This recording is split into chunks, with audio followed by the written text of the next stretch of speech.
അതെ, ഈ തെരഞ്ഞെടുപ്പിന്റെ ഏറ്റവും വലിയ വിജയം കണ്ണൂർ ജില്ലയിലാണ്. UDF 5 സീറ്റുകളിൽ മാത്രമാണ് ജയിച്ചു നിൽക്കുന്നതെങ്കിലും കൂത്തുപറമ്പിലും അഴീക്കോടും നമുക്കറിയാം വളരെ ചുരുങ്ങിയ 1000-ൽ താഴെ വോട്ടുകളുടെ വ്യത്യാസത്തിലാണ് പ്രശ്നം.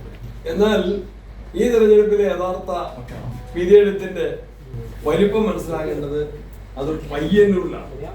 തളിപ്പറമ്പ് പോലും അവിടെ 2ാം സ്ഥാനത്താണ്. പയ്യന്നൂരിൽ കുഞ്ഞികൃഷ്ണൻ ഉയർത്തിയ വിഷയം, ആ വിഷയത്തിൽ CPM അദ്ദേഹത്തിനെതിരെ നടപടി സ്വീകരിച്ചു. വാദിയെ പ്രതിയാക്കി പ്രതികളെ സംരക്ഷിക്കുന്ന സമീപനം സ്വീകരിച്ചു. എല്ലാ വിഷയങ്ങളിലും CPM-ന്റെ സമീപനം അതായിരുന്നു. ഇപ്പൊ ഏത് കാര്യത്തിലും മെറിറ്റ് എന്ന് പറയുന്ന ഒരു സംഗതിയാണ്. മെറിറ്റിന്റെ അർത്ഥം എന്താണ്? യോഗ്യത. ഒരു കേസാണെങ്കിൽ അതിന്റെ മെറിറ്റ്, ഒരു വ്യക്തിയാണെങ്കിൽ അതിന്റെ മെറിറ്റ്, ഒരു പ്രശ്നത്തിലെ നിലപാടാണെങ്കിൽ അതിന്റെ മെറിറ്റ്. പയ്യന്നൂർ വിഷയത്തിന്റെ മെറിറ്റിനെ മറികടന്ന് പ്രതികളുടെ ഭാഗത്താണ് CPM നിലപാട് സ്വീകരിച്ചത്. ശബരിമല സ്വർണ്ണക്കൊള്ളയിലും അത് തന്നെയാണ് അവർ നിലപാട് സ്വീകരിച്ചത്. ശബരിമല സ്വർണ്ണക്കൊള്ളയിൽ കോടതികൾ, സുപ്രീം കോടതി വരെ ജാമ്യം നിഷേധിച്ച് ജയിലിൽ അയച്ച പ്രതികൾക്ക് പാർട്ടി എല്ലാ സംരക്ഷണ കവചവും ഒരുക്കുകയായിരുന്നു.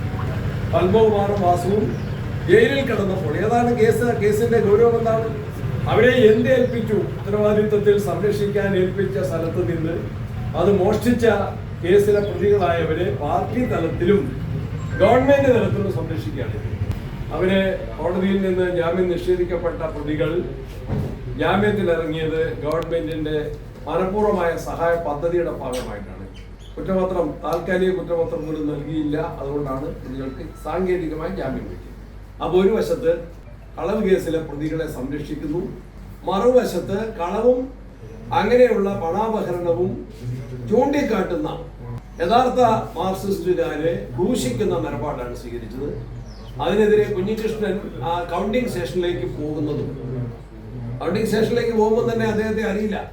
ഇന്നത്തെ പത്രങ്ങളിൽ ഒരു ഫോട്ടോ കണ്ടു. അദ്ദേഹത്തിന്റെ ഐഡന്റിറ്റി കാർഡ് ചെക്ക് ചെയ്തിട്ടാണ് പോലീസ് ഉദ്യോഗസ്ഥർ അദ്ദേഹത്തെ കൗണ്ടിംഗ് സ്റ്റേഷനിലേക്ക് കടത്തി കൊടുക്കുന്നത്. അദ്ദേഹം അത്രമാത്രത്തെ പ്രസിദ്ധനായ പ്രഗത്ഭനായ ഒരു രാഷ്ട്രീയ നേതാവായിരുന്നില്ല.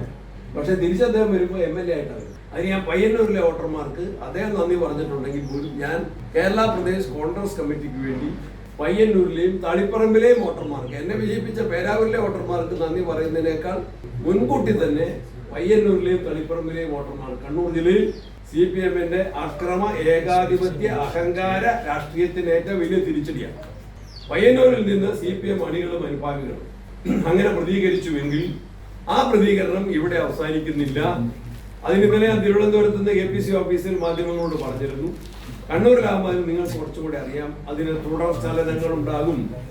CPM നേതൃത്വത്തിലും CPM അണികളിലും ആ തെരഞ്ഞെടുപ്പ് ഫലത്തെ ശരിയായ രൂപത്തിൽ വിശകലനം ചെയ്യണം എന്ന് ഞാൻ ആവശ്യപ്പെടുകയാണ്, അഭ്യർത്ഥിക്കുകയാണ്.